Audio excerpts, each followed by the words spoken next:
Hello, hello, welcome back to Loki's Librarian. If you are new here, welcome. I am your librarian, Katrina, and I do a book review a week, mixing up a cocktail while I review it. I call it Books and Booze.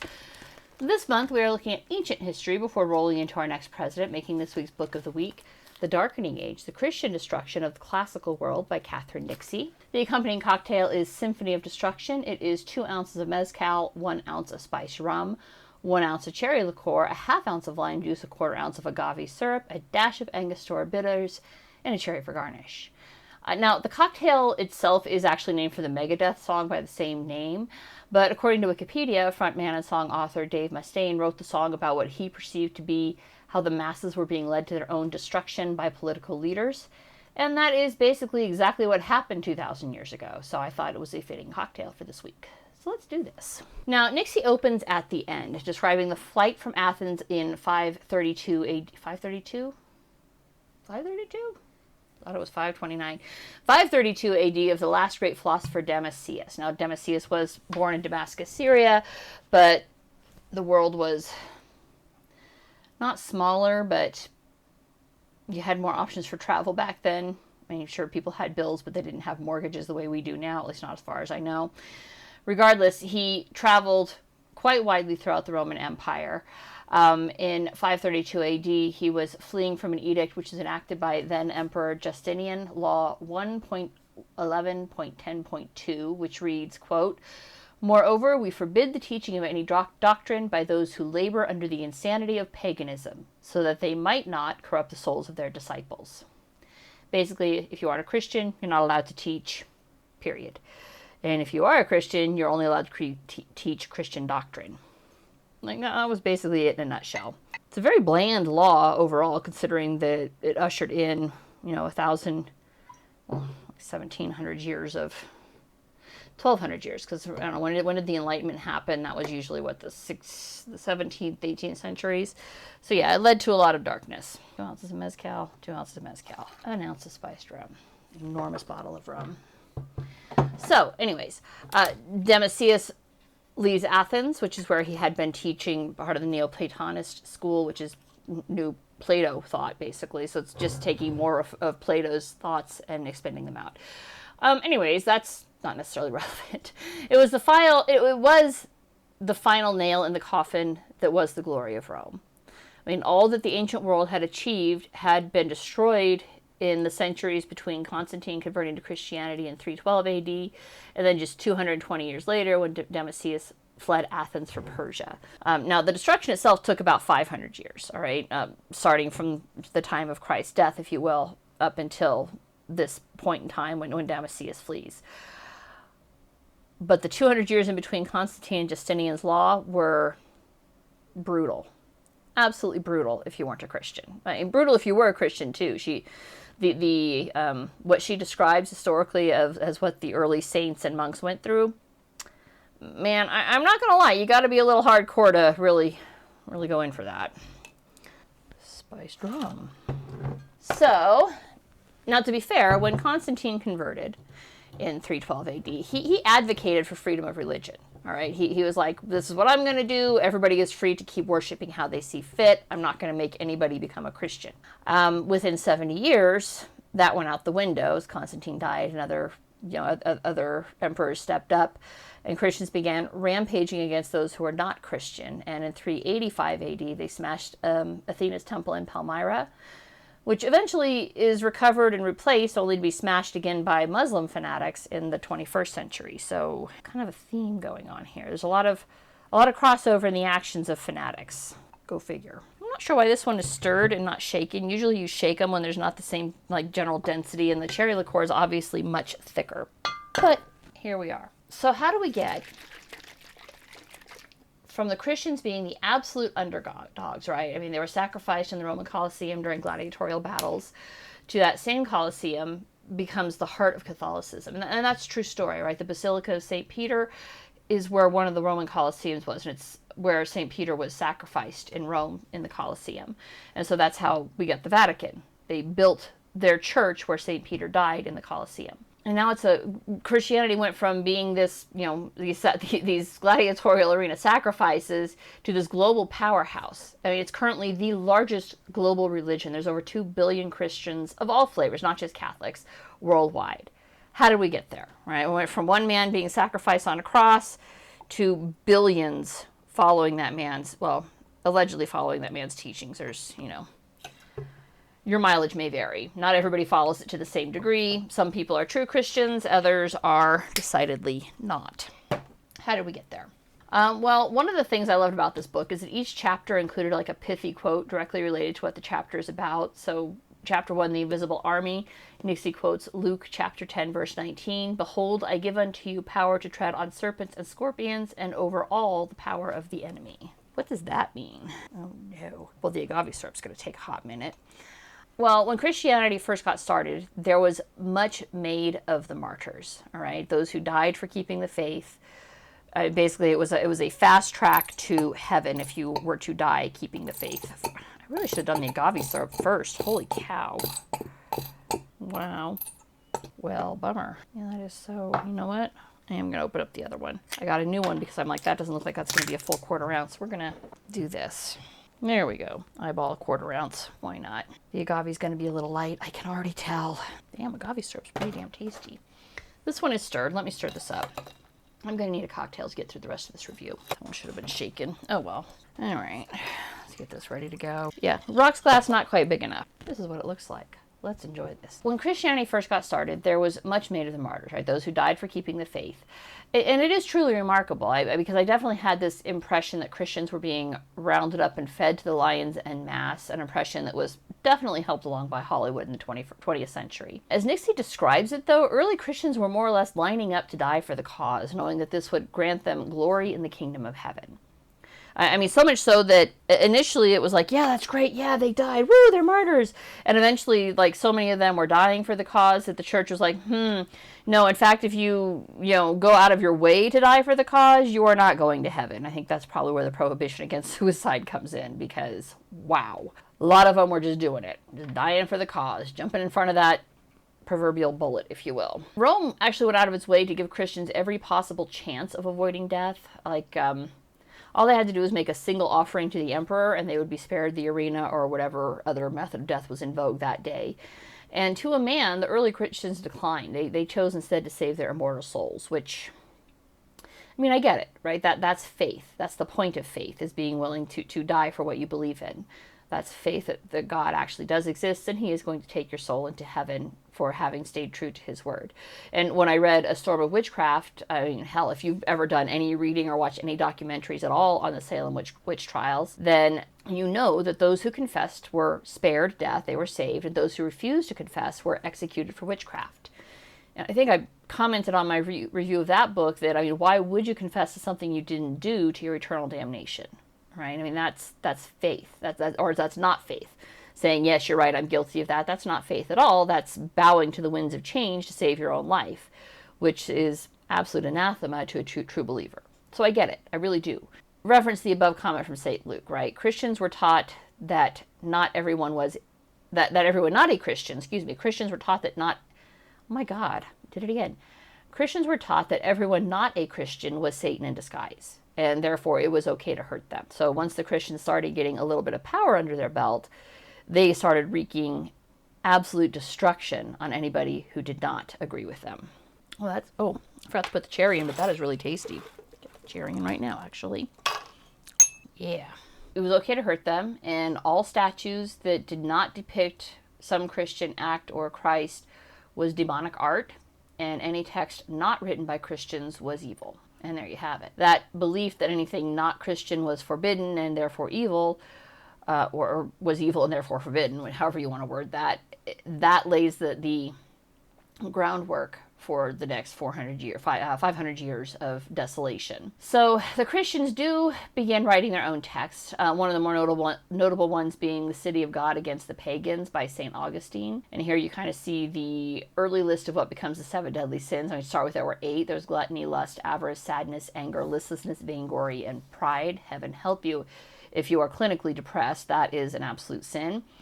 Eventually, this morphs into pride, greed, wrath, envy, lust, gluttony, and sloth. Now, the demons embodied these, all right, and the demons would fight back. But their most insidious power was speech. Ponder that for a moment. Speech allows for other ideas to be heard, and those ideas might not align with the message.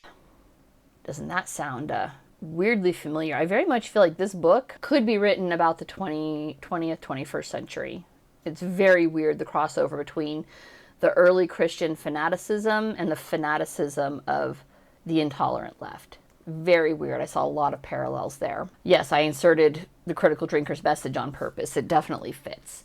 Cults all follow the same paradigm, and banning unapproved speech is pretty typical. Now, all of this is happening in the years between Christ's death and Constantine's conversion, so it's a very slow 300-year burn because the Christians weren't in power.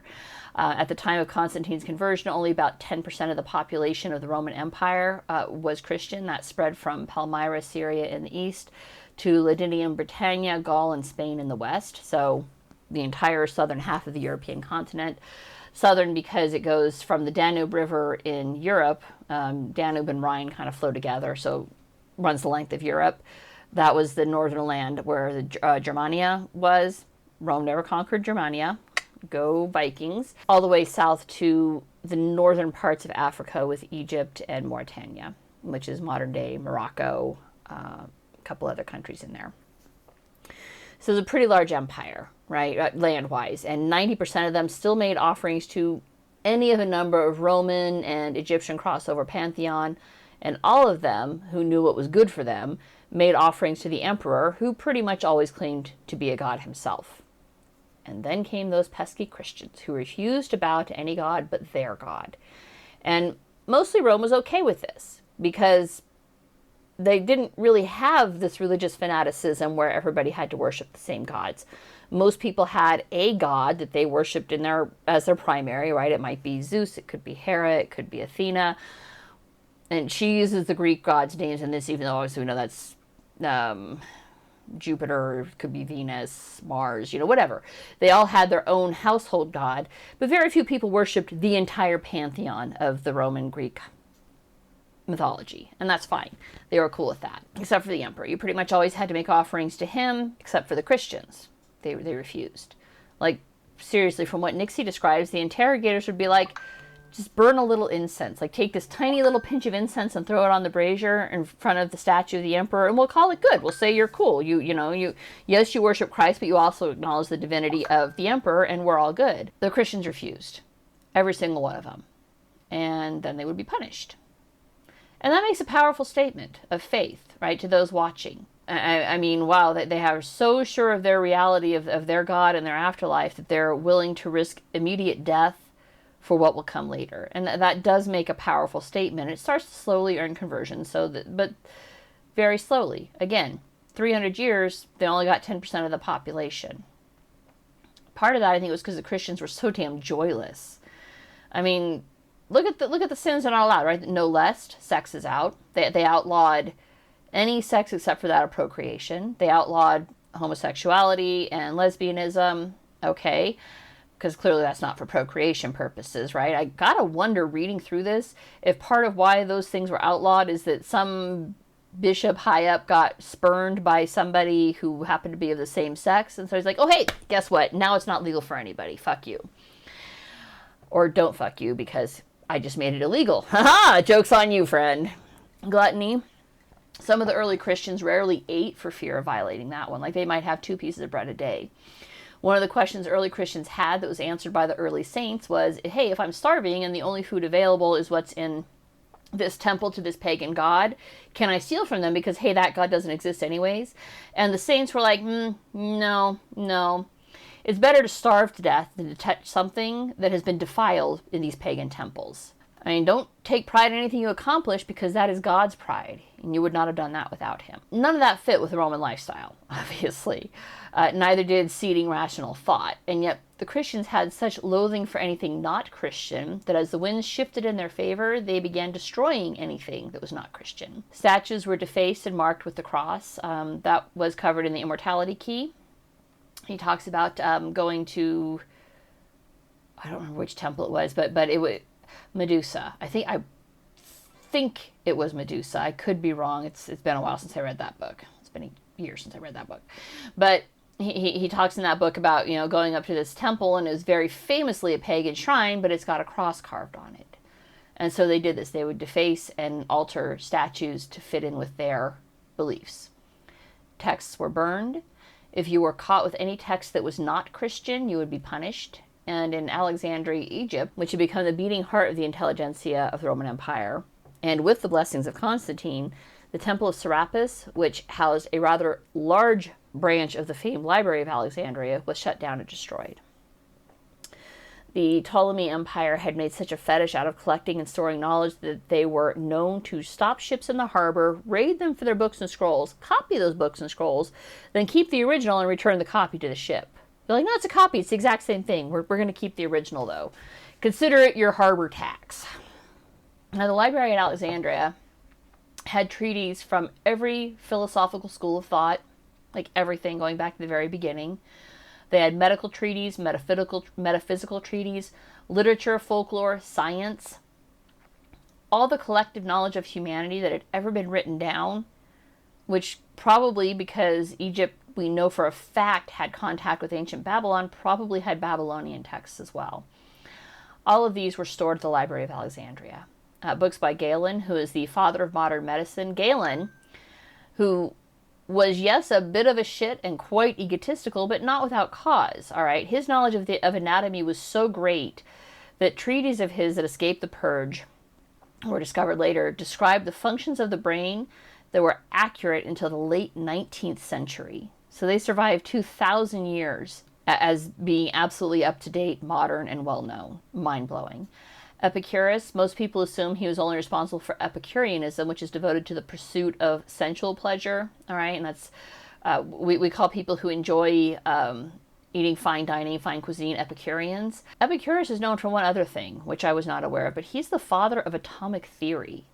He theorized atoms 2,000 years before Einstein was ever born. Now, the library at Alexandria was burned several times. It's not necessarily fair to blame the loss of all that knowledge squarely on the shoulders of the Christians. But what we can blame the Christians for is a methodical erasure by way of scraping over vellum to erase what had been there and then writing their treaties over it. What wasn't burned was literally wiped out to make copies of Christian Bibles. Some of this we know because modern archaeology has figured out ways to restore some of that missing text depending on how often the vellum was scraped and cleared. It could be done more than once. Vellum is a very thin, like calf skin, and it can be done more than once to create a writing surface. This book includes a picture of a treatise which was written by Archimedes, who was, he may actually have discovered calculus 2,000 years before Newton did. In the 10th century, this treatise was scraped clean and written over by the church. It made like a prayer book, I think she said. Nixey tells the story of Hypatia, who is quite a famous female philosopher. She was a renowned beauty and a Neoplatonist. Again, follows Plato's teachings and kind of furthers them. I'm going to read a book sometime in 2025 on Plato. When she declined to accept Christ into her heart, she was literally cut to shreds by marauding Christians. They literally pinned her down and tore strips of skin off her body until she bled to death.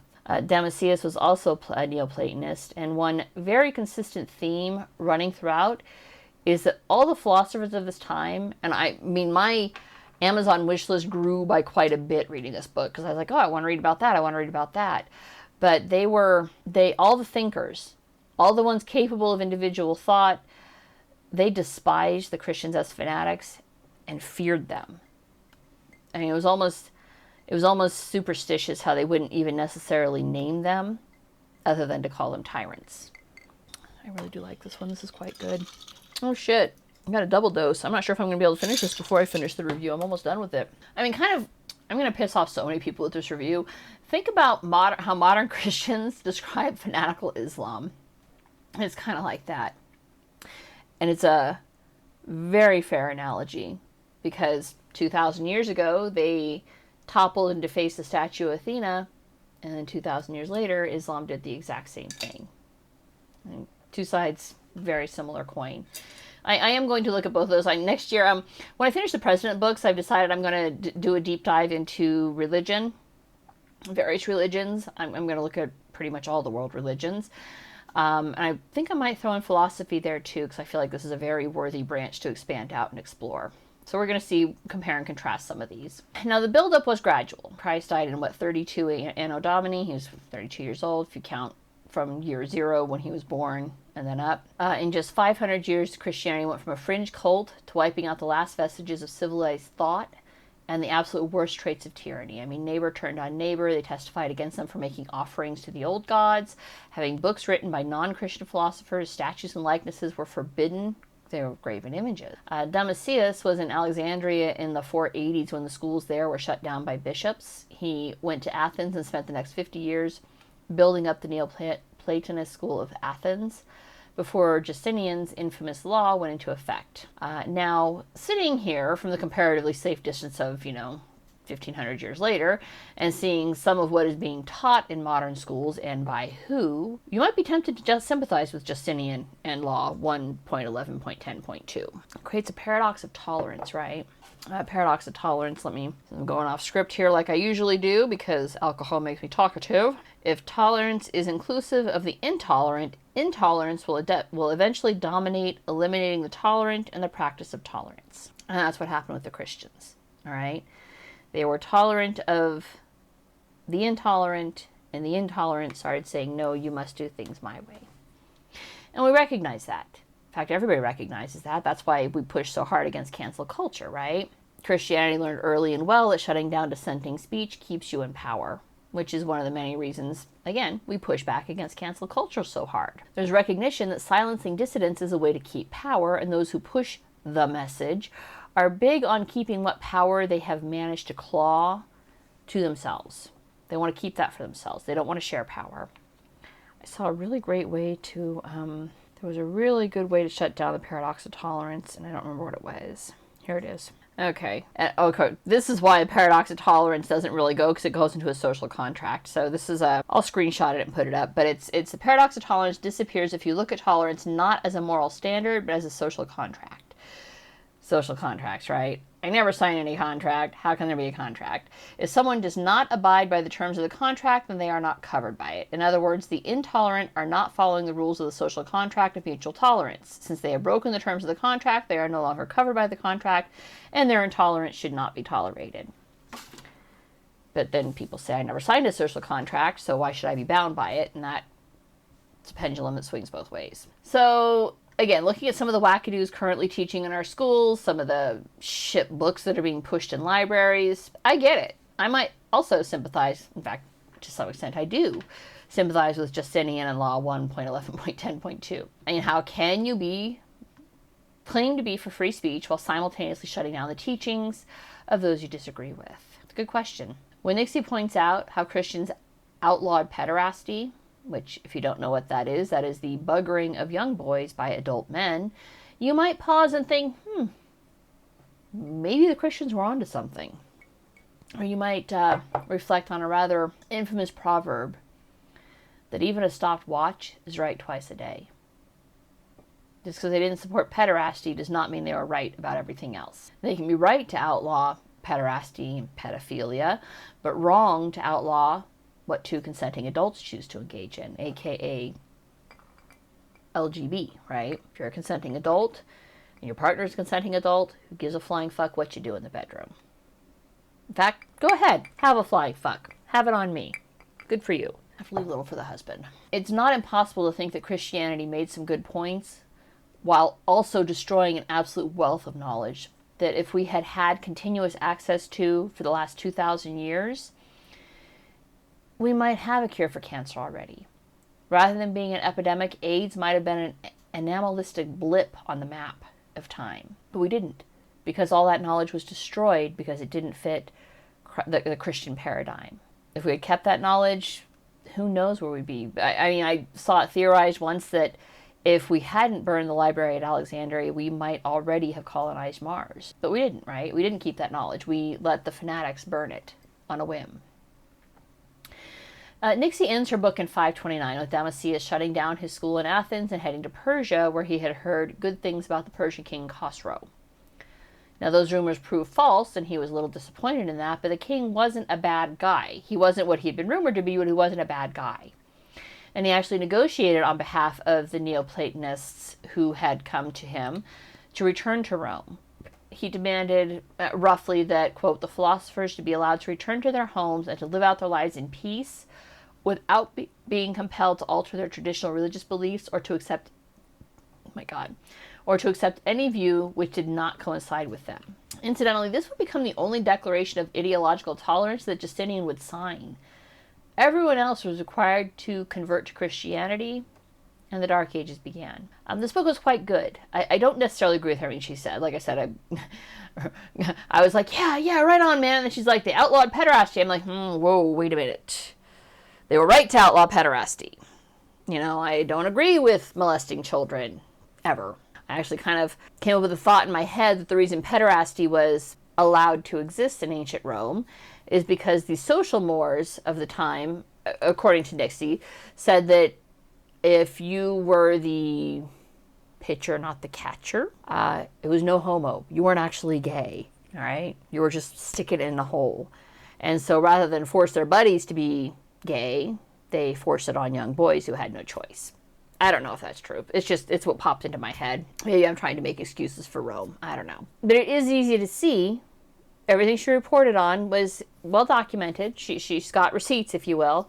And it's easy to see how detrimental to mankind the advancement of fanatical Christianity was. I mean, all the statues were destroyed by 529, and it would be 1,000 years before an artist arose who could recapture those skills. And that's Michelangelo, right? He carved, I have an incomplete sentence. He carved the Pieta. Michelangelo carved the Pieta in 1498, 1499. And then the David between 1501 and 1504. And these are some of the great works, right? Absolutely stunning artwork. He was so young when he did it too. And it took 1,000 years for someone to recapture those skills. Statues that Damascius had in his school were ancient when he got them. They were already 800 years old when he got them. And the Christians just wiped them out. I do find it very interesting that if you Google worst year in history, 536 is it, right? I mean, just 7 years after Damascius returns to Athens or 4 years after he returns to Athens under the umbrella protection of a treaty made between a man who was not his king, but who insisted that he be protected, and a man who was his king, but sought to destroy everything Damascius held dear. 536. Why was this the worst year? Well, it was downright biblical. We had a volcanic winter in 536 that was caused by an eruption early in the year. This caused average temperatures to drop in Europe and China, which led to a decline in resulting crop failures and famine for well over a year, which led to massive plagues 6 years later as the world tried to recover. In 542, we had the first massive bubonic plague. And it's almost like God did not approve of what his children had wrought here on earth. But, as the song goes, like the Pied Piper leading rats through the street, the church had established its supremacy on earth. And the people in power were loath to give that up, and with any level of self-reflection. They were never going to look at it and go, ooh, maybe we should have been a little kinder to those who didn't agree with us. And the marionettes danced in their symphony of destruction. That's it for this week. If you liked what you saw, don't forget to subscribe, and I will see you guys next Sunday with George H.W. Bush. Bye.